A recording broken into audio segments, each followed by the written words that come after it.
आज का वीडियो जो है डेडिकेटेड है साइंस टीचरों के नाम पर। बहुत सारे लोग ये सवाल कर रहे हैं कि साइंस टीचर को वेतन क्यों कम मिलता है।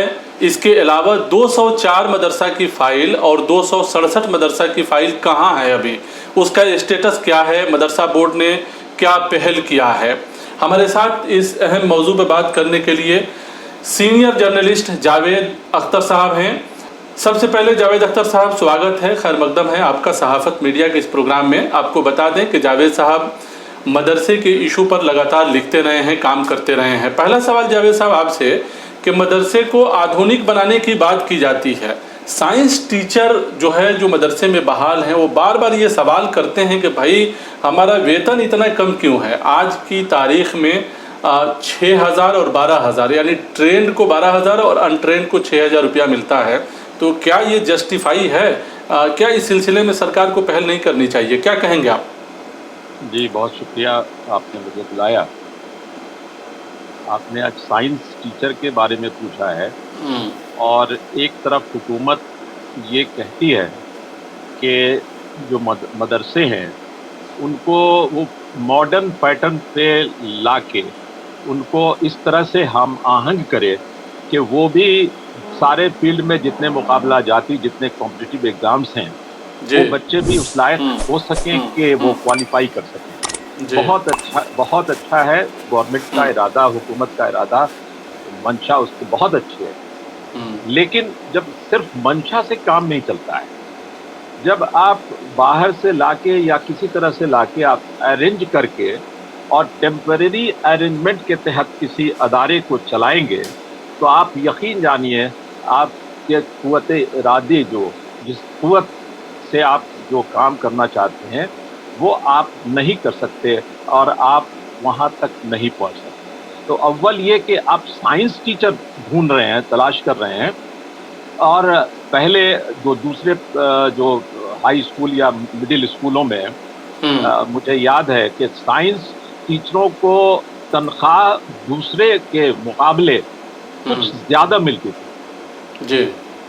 हुकूमत की तरफ से उसको साइंस का एक कह लीजिए उसको एक अलग से उसको प्राइज़ मिलता था कि आप साइंस टीचर हैं। उसको साइंस टीचर होने की वजह से उससे दूसरे टीचरों से अलग करके उसका एक स्टेटस भी उसका थोड़ा हाई होता था। लेकिन आपने वही साइंस टीचर को कहा कि साइंस टीचर हमारे मदरसे में पढ़ेंगे, तो जब साइंस टीचर और साइंस पढ़ाया जाएगा जब मदरसे में, तो जाहिर है तो उसकी क्वालिटी भी वैसे ही चाहिए।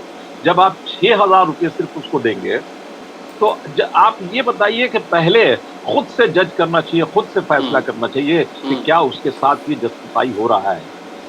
कोई नहीं कहेगा कि साहब उसके साथ जस्टिफाई हो रहा है। इसलिए अव्वल तो ये कि आपकी क्या मकसद, आपकी मंशा साफ होनी चाहिए कि हमें साइंस पढ़ाना है मदरसे में। अगर पढ़ाना है तो उसको कम से कम आप ज़्यादा नहीं दे सकते तो उसको कम से कम उसको बराबर की तनख्वाह उसको दीजिए ताकि उसका भी हौसला बुलंद रहे। शिक्षा विभाग भी ये कहता रहा है, कई बार उनके बयानात जो है आए हैं कि मदरसा जांच में अगर जहां कमियां हैं मदरसों में वहां बुनियादी सहूलत जो है सरकार की तरफ से मुहैया कराई जाएगी। चूँकि आज हम लोग मदरसा साइंस टीचर की बात कर रहे हैं, इसलिए भी बात कर रहे हैं कि मदरसों में अब इंटर साइंस की बात की जा रही है, मौलवी साइंस पढ़ाने की बात की जा रही है, बल्कि पढ़ाई हो रही है। तो ऐसे में जो टीचर पहले से हैं, जो ऑलरेडी पढ़ा रहे हैं, उनकी सैलरी काफ़ी कम है। एक तो वक्त पर मदरसा टीचरों को सैलरी सरकार की तरफ से मिलती नहीं है, अभी भी 4 महीने की सैलरी उनकी बाकी है। अब सवाल है कि साइंस टीचर अगर ठीक ठाक से, एक तो है कि मेयारी टीचर को बहाल किया जाए और जो टीचर वहाँ पे हैं उनके वेतन को बढ़ाया जाए, चूँकि इतना काफ़ी कम पैसा है कि वो चाह कर भी अपनी ज़रूरतें पूरी नहीं कर पाते हैं। जाहिर है उसका असर तालीम पर भी पड़ता है। ऐसे में सरकार को इस सिलसिले में पहल करना चाहिए। अगर सरकार ये कहती है कि मदरसों में एजुकेशन का मयार जो है बेहतर करेंगे, मदरसों के एजुकेशन को अपलिफ्टमेंट करेंगे, तो फिर ज़रूरी हो जाता है कि मदरसों के टीचरों का भी मयार बेहतर किया जाए और उनकी ज़रूरतों को भी पूरा किया जाए, साइंस टीचरों के भी मसले को हल किया जाए। तो आप क्या देखते हैं? आपने काफ़ी लिखा है इसके ऊपर, रिसर्च भी आपकी रही है, क्या कहेंगे आप? साइंस टीचरों के मुतालिक हम लोगों ने भी कई सवालात पूछे थे और जो जब कोई चेयरमैन आया और अभी जो हालिया चेयरमैन हैं उनसे भी इस मौजू पर गुफ्तगू हुई थी, बात हुई थी। उन्होंने ये कहा है, ये माना कि साइंस टीचर्स को बहुत कम तनख्वाह मिलती है, 50% तनख्वाह मिलती है साहब। वो तो बिल्कुल ही वो चाय पानी के बराबर का वो की तनख्वाह है, वो उससे क्या हो सकता है। मदरसे में पहले से ही तनख्वाहें बहुत कम है लोगों को, उस स्कूल के मसावी। हालांकि हुकूमत हमेशा ये दावा करती है कि हम उसके बराबर तनख्वाह देते हैं, लेकिन ये कोई ढकी छुपी बात नहीं है। आप बराबर तनख्वाह तो नहीं देते हैं, इसको मान लीजिए, लेकिन चलिए उसमें भी आप साइंस टीचर की बात कर रहे हैं, तो साइंस टीचर को आप खुद ही उसको समाज का सबसे निचला वो आप टीचर उसको मान के चल रहे हैं, तब तो आप उसको 50% तनख्वाह दे रहे हैं। तो पहले तो ये कि आप कह रहे हैं कि इंफ्रास्ट्रक्चर अगर जहाँ पे कमज़ोर होगा वहाँ पे हुकूमत उसको इनकरेज करेगी, उसमें वहाँ पे जो करेगी देगी वहाँ पे। तो सबसे पहले किसी भी अदारे की बुनियाद जो होती है वो मकान के अलावा जो सबसे ज़्यादा ज़रूरी चीज़ है वो असातिज़ा कराम है। हुकूमत बहाली करती है टीचर्स की, जब मदरसा बोर्ड भेजता है हुकूमत, शिक्षा विभाग या उसको जो भी अपॉइंटमेंट करता है, तो अव्वल तो ये कि 5-6 साल से आपने वो बिल्कुल ही कह रखा है कि साहब इस पर मुकम्मल पाबंदी एक तरीके से, कि उसमें कोई टीचर की बहाली नहीं होगी। साइंस टीचर की तो बात छोड़ ही दीजिए, एक अलग से है, लेकिन दूसरे टीचर्स की भी उसमें एक भी किसी ओहदे पर कोई तकर्रुरी कोई कुछ भी नहीं हुई है, और उसको मुकम्मल तौर पे उस फाइल को रखा। और अभी हमारे शिक्षा मंत्री ने कहा कि हम जो जांच करवा रहे हैं उस दौरान हमने वो तनख्वाह को भी रोक रखा है उन्होंने, और तनख्वाह को रोक के फिर वो जांच हो रही है। तो जांच जब हो रही है, तो जब इन मदरसे को, जो मदरसे बंद हो चुके हैं, उसकी जांच कैसे होगी और क्या होगी। दूसरी तरफ शिक्षा विभाग ने ये कहा है, मंत्री ने ये कहा है कि जहाँ पे बच्चे नहीं होंगे तो उनको हम मुकम्मल तौर पे उस मदरसे को बंद कर दें। ये नहीं कि अभी आर्जी तौर पे नहीं, बल्कि उसको हमेशा परमानेंटली उसको बंद कर दें।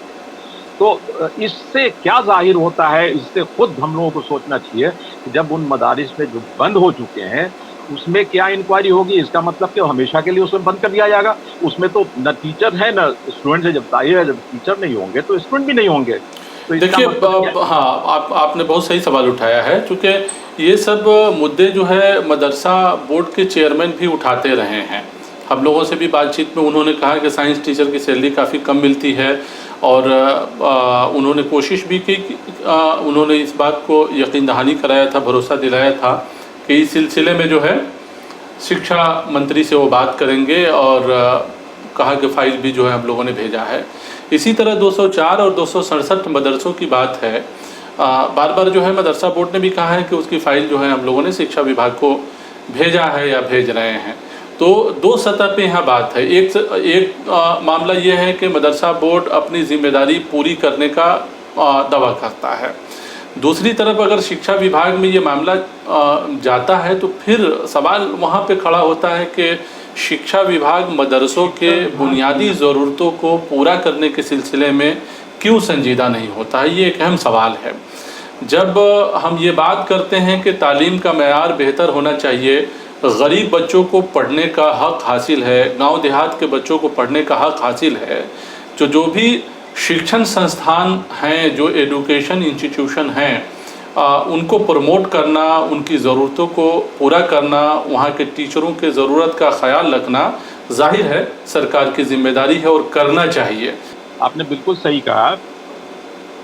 हुकूमत, किसी भी हुकूमत का पहला जो प्रेफरेंस होता है वो ये कि बच्चे हमारे वो पढ़ लिख सकें, लिटरेसी हमारी ज़्यादा से ज़्यादा हो, हाँ। और तालीम ज़्यादा से ज़्यादा हो।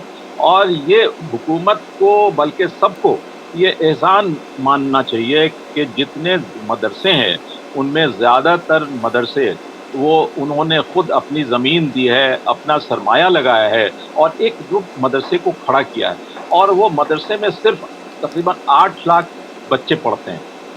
लेकिन बड़ा सवाल यहाँ ये है कि मदरसे में इतनी बड़ी तादाद में अगर बच्चे पढ़ रहे हैं तो फिर सरकार की तरफ से अगर पहल नहीं की जा रही है और सरकार उस सतह से कोशिश नहीं कर रही है, तो ये अपने आप में कहीं ना कहीं अफसोस का मकाम है। जी, इससे ये एक मैसेज भी जा रहा है कि मदरसा बोर्ड भी जब दावा कर रहा है, चेयरमैन भी दावा कर रहे हैं कि साहब मैंने तो फाइल भेज दी है, लेकिन फाइल भेजे हुए भी हमारे ख्याल से 1 साल से ज़्यादा हो चुकी है। ये 204 फाइलें, फिर वो बीच में भी दूसरी फाइल भी 267, और फिर अभी मुझे मालूम हुआ कि मीटिंग के बाद शायद वो 49 या 50 के आसपास वो फाइलें फिर भेजी गई। तो फाइलें तो भेजी जा रही हैं, लेकिन उसपे हुकूमत की जानिब से खुद उस पे कार्रवाई नहीं हो रही है, जिसकी वजह से वो सारी चीज़ें वो रुकी हुई हैं। ना उनको ग्रांट मिल रहा है और ना उसमें दूसरी चीज़ें हो रही हैं, ना उसमें बहाली हो रही है, ना उसका कुछ भी उसके आगे नहीं हो रहा। तो आखिरकार जब ज़िम्मेदारी खुद शिक्षा विभाग की है, तो फिर वो उसको क्यों नहीं कर रहा है शिक्षा विभाग, ये एक बड़ा सवाल है। और इसके लिए मदरसा बोर्ड चेयरमैन को ये बार-बार वो याद दहानी करानी पड़ेगी, और जितनी कोशिश हो सकती है वो करनी होगी। अब क्यों नहीं हो रहा है? क्या कोई कम्युनिकेशन गैप है? क्या ये शिक्षा विभाग जो है वो चेयरमैन और शिक्षा विभाग के बीच क्या कोई कम्युनिकेशन गैप है, या समझा नहीं पा रहा है, या क्या फिर माली हालत वो ठीक नहीं है हुकूमत की या शिक्षा विभाग की? ऐसा नहीं है। कोई क्लियर जवाब टीचर को मिलता नहीं है कि अगर उनका वेतन जो है बढ़ाया जाना है तो कब बढ़ाया जाना है, टीचर की बहाली होनी है तो कब होनी है। जो 204 और 267 की बात है 267 मदरसों की, 2459 में वो मंजूर होगा तो कब होगा, उसका एक टाइम फ्रेम तो होना चाहिए ना। अगर जांच हो गया, तमाम चीज़ें हो गई, मदरसा बोर्ड से शिक्षा विभाग को भेजा गया, तो एक टाइम फ्रेम के तहत जो है वो काम होना चाहिए, जिसकी जानकारी मदरसा के टीचर को नहीं है, मदरसा से जुड़े लोगों को नहीं हो पाती है। सिर्फ आश्वासन, भरोसा, यकीन दहानी से काम अब तक चलता रहा है। तो सवाल है कि एजुकेशन ये तो संस्थान, शिक्षण संस्थान है जहाँ बच्चों को पढ़ाया जाना है। तो जिस जगह पे पढ़ाई हो रही हो, जहाँ पे बच्चों को तालीम दिया जा रहा हो, उसी इदारे के सामने जो है क्लियर कोई रोड मैप का नहीं होना, कोई क्लियर बात का नहीं होना, अपने आप में एक अफसोस का मकाम है। और जाहिर है इसे मसला हल होने के बजाय उलझता है और लोग ज़हनी एतबार से काफ़ी जो है डिस्टर्ब होते हैं, मुंतसिर होते हैं। तो इस सिलसिले में कहीं ना कहीं पहल की ज़रूरत है, चाहे वो मदरसा बोर्ड की जानिब से पहल की जानी हो या फिर शिक्षा विभाग की तरफ से पहल करना हो। हालांकि शिक्षा विभाग को ही पहल करना चाहिए, सरकार को इस तरफ पहल करना चाहिए। अगर सरकार ये कहती है कि नहीं हम सबके साथ और सबके विकास की बात करते हैं, या सरकार ये कहती है कि हमारी पॉलिसी में तमाम लोग शामिल हैं और पढ़ाना हमारा मकसद है, तो ज़रूर ये काम किया जाना चाहिए। आप क्या कहते हैं? जी, मुझे लगता है ऐसा कि बात वहाँ तक चेयरमैन ने भी पहुँचा दी है, और जो फाइलें हैं उसे भी भेज दिया है। इसके बावजूद कार्रवाई का न होना, यह शिक्षा विभाग की अपनी कमज़ोरी हो सकती है। उसे ये चाहिए कि फ़िलहाल जैसे भी हो, जितनी जल्द से जल्द हो, वो सिर्फ साइंस टीचर ही नहीं बल्कि जो दूसरे टीचर्स हैं, कम से कम इतने टीचर्स दे दीजिए कि वो मदरसे वो चल सकें। और सारे डिपार्टमेंट्स और हुकूमत ने खुद कहा है कि साहब हम सीबीएसई की तरह तीनों फैकल्टीज आर्ट्स, साइंस, कॉमर्स पढ़ाएंगे। आपने प्लान तो कर लिया है बड़ा, ना उसका कोई टाइम लिमिट है, ना कोई समय सीमा तय है, ना कोई उस पर कोई स्ट्रैटेजी के हिसाब से कोई अमल हुआ है। इसलिए ये शिक्षा विभाग की कमज़ोरी दिखती है, या फिर वो जो कुछ ऐसा लगता है कि वो अभी इस मूड में नहीं है, इसीलिए वो फिर जांच पर जांच, फिर 3 लेवल से, कभी वो हाई कोर्ट से जांच करवाती है, कभी अपने डीईओ से जांच करवाती है, कभी मदरसा बोर्ड से जांच करवाती है, लेकिन वही ढाक के 3 पात। बहुत सोचने की बात है कि एक एजुकेशन इंस्टीट्यूशन है जहाँ पे अगर टीचर पढ़ा रहे हैं तो जाहिर है उनकी ज़रूरत को पूरा किया जाना चाहिए। 6,000 और 12,000 आज के दौर में जो है, आप खुद ही सोचें कि कितना कम है और किस मुश्किल हालात में जो है टीचर गुजर रहे हैं। और वो भी ना मिले वक्त पे, और वो भी वक्त पे नहीं, बिल्कुल, और वो भी वक्त पे नहीं मिले। 204 और 267 मदरसे की फ़ाइल है, उसका क्लियर स्टेटस जो है मदरसे वाले को बताया जाए, कम से कम मदरसा बोर्ड को सरकार बताए करना है नहीं करना है, कब करना है, ताकि लोगों को ये हो जाए कि भाई क्या होगा इस सिलसिले में, क्या पहल सरकार करेगी। ज़माने से वो इस बात का इंतज़ार कर रहे हैं। तो ये तमाम चीज़ों पर जो है पहल की ज़रूरत है। तो क्या वाकई में साइंस टीचरों की सैलरी बढ़ेगी, ये कोई क्लियर बात किसी को नहीं मालूम? नहीं है जी नहीं मालूम है।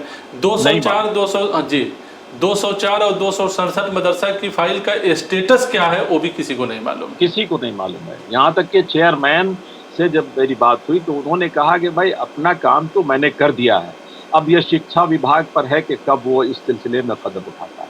ये जवाब था उनका, क्योंकि उनको भी इसका मतलब सही नहीं मालूम है, इसलिए कि कोई टाइम लिमिट नहीं है, कोई समय सीमा तय नहीं है।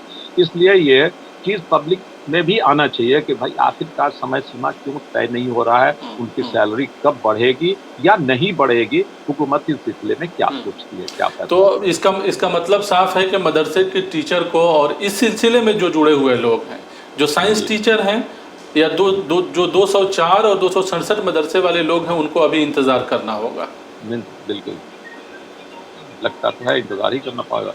चलिए, बहुत शुक्रिया हमसे बात करने का। तो ये थे जावेद अख्तर साहब, सीनियर जर्नलिस्ट हैं, मदरसे के इशू पर लगातार काम करते रहे हैं, एक बड़े अखबार में काम करते हैं, मदरसा इशू पर इनकी खबरें छपती रहती है।